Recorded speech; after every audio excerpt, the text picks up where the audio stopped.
Assalamualaikum warahmatullahi wabarakatuh. Kembali lagi dengan saya Sri Jaini Safitri dengan stambul 2021 10125, mahasiswi jurusan Teknik Sipil Universitas Sulawesi Tenggara. Saya akan mempresentasikan tugas mata kuliah Teknik Penyihatan Lingkungan bagian kedua dengan judul Metode Penanganan Dampak Limbah Domestik Terhadap Lingkungan Laut. Dan untuk mempersingkat waktu, saya langsung saja untuk mempresentasikan tugas saya. Analisis peraturan tentang lingkungan hidup. Peraturan tentang lingkungan hidup mengatur tentang pengelolaan lingkungan hidup serta menjaga lingkungan atas adanya pemanasan global atau perubahan iklim. Banyak faktor yang mempengaruhi terjadi penurunan kualitas lingkungan, misalnya banyaknya limbah, terutama limbah rumah tangga yang tidak dikelola dengan baik. Pengelolaan lingkungan khususnya mengenai limbah diperlukan adanya aturan yang jelas dan tegas terhadap terjadinya pelanggaran, serta aturan yang jelas dan tegas memberikan kepastian hukum dan perlindungan terhadap setiap orang untuk mendapatkan lingkungan hidup yang baik dan sehat. Selain itu juga diperlukan adanya peran pemerintah daerah dalam menjaga kualitas lingkungan hidup sebagaimana tata pemerintahan kita dengan adanya otonomi daerah. Di dalam Undang-Undang Nomor 32 Tahun 2009 tentang Perlindungan dan Pengelolaan Lingkungan Hidup hanya mengatur tentang limbah yang dihasilkan dari industri. Padahal limbah tidak hanya dihasilkan dari industri saja, melainkan juga limbah yang berasal dari rumah tangga. Jika dilihat dari pencemarannya, limbah dari rumah tangga juga cukup berbahaya seperti plastik, air bekas cucian, dan yang dibuang ke sungai dan lainnya. Meskipun Undang-Undang tentang Perlindungan dan Pengelolaan Lingkungan Hidup memberikan sanksi pidana terhadap pelanggaran lingkungan hidup, tetapi masih dimungkinkan adanya penyelesaian lingkungan hidup di luar dari pengadilan serta masih berlakunya sanksi administratif.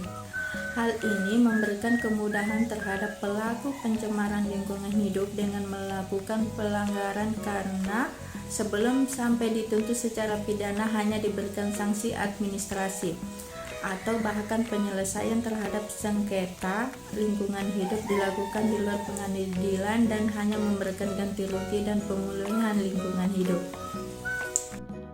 Peraturan perundangan yang mengatur tentang lingkungan hidup. Yang pertama, Undang-Undang Nomor 32 Tahun 2009 tentang Perlindungan dan Pengelolaan Lingkungan Hidup, bahwa perlindungan dan pengelolaan lingkungan hidup adalah upaya sistematis dan terpadu yang dilakukan untuk melestarikan fungsi lingkungan hidup dan mencegah terjadinya pencemaran dan atau kerusakan lingkungan hidup yang meliputi perencanaan, pemanfaatan, pengendalian, pemeliharaan, pengawasan, dan penegakan hukum.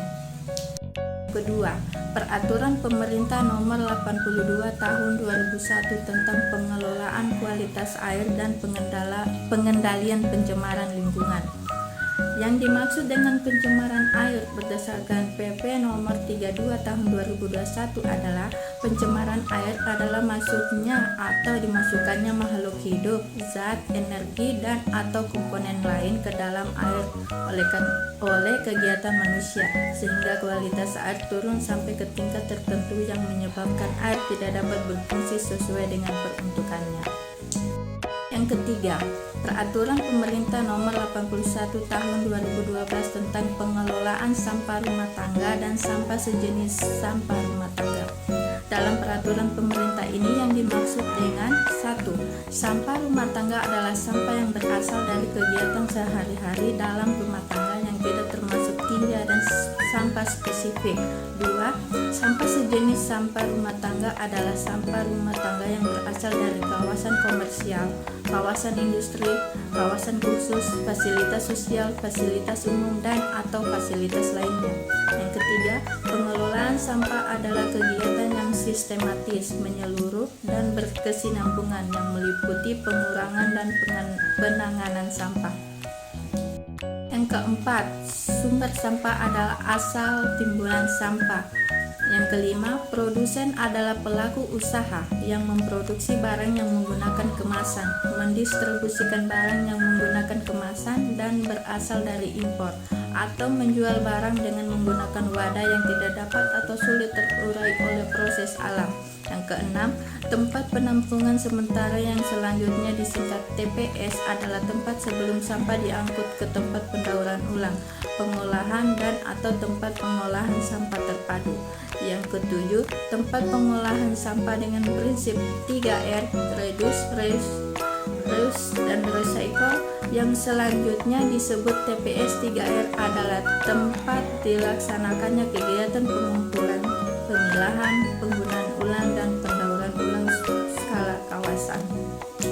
Yang kedelapan, tempat pengolahan sampah terpadu yang selanjutnya disingkat TPST adalah tempat dilaksanakannya kegiatan pengumpulan, pemilahan, penggunaan ulang, pendauran ulang, pengolahan, dan pemrosesan akhir. Kesembilan, tempat pemrosesan akhir yang selanjutnya disingkat TPA adalah tempat untuk memproses dan mengembalikan sampah ke media lingkungan. Yang ke-10, orang adalah orang yang perseorangan, kelompok orang, dan atau badan hukum. Yang ke-11, pemerintah pusat. Yang selanjutnya disebut pemerintah adalah Presiden Republik Indonesia yang memegang kekuasaan pemerintahan negara Republik Indonesia sebagaimana dimaksud dalam Undang-Undang Dasar Negara Republik Indonesia tahun 1945.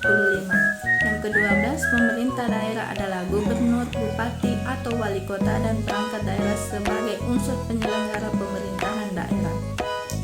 Yang keempat, Peraturan Pemerintah Nomor 101 Tahun 2014 tentang pengelolaan limbah bahan berbahaya dan beracun.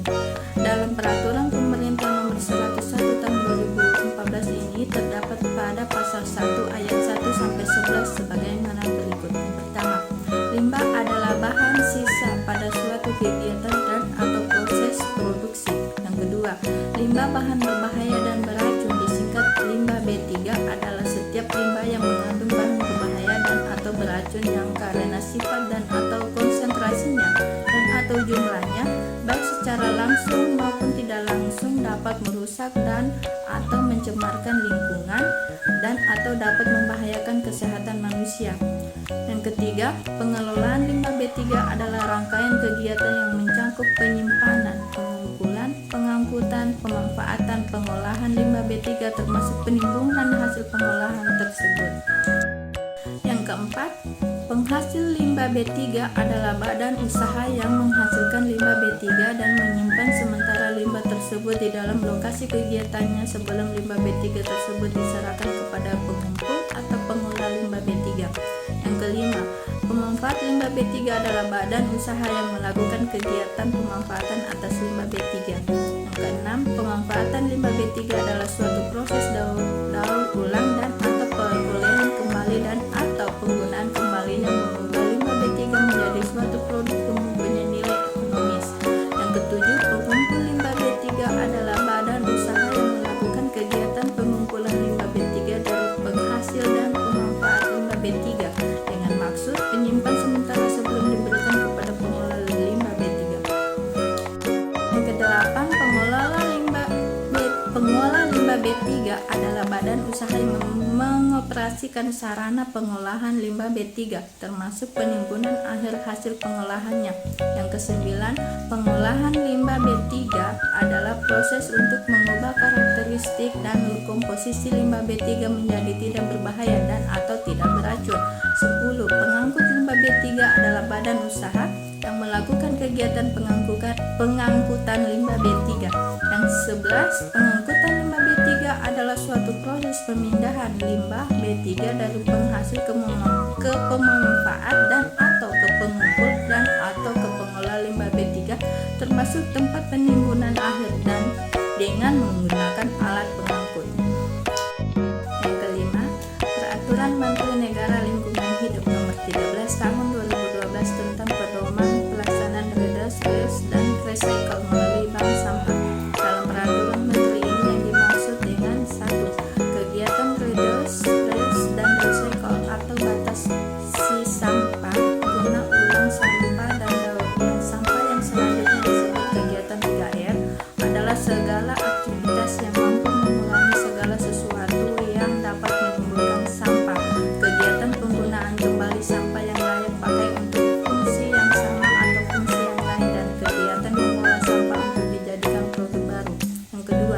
Bank sampah adalah tempat pemilahan dan pengumpulan sampah yang dapat didaur ulang dan atau diguna ulang yang memiliki nilai ekonomi. Yang ketiga, Extended Producer Responsibility yang selanjutnya disingkat EPR adalah strategi yang didesain dalam upaya mengintegrasikan biaya lingkungan ke dalam seluruh proses produksi suatu barang sampai produk itu tidak dapat dipakai lagi sehingga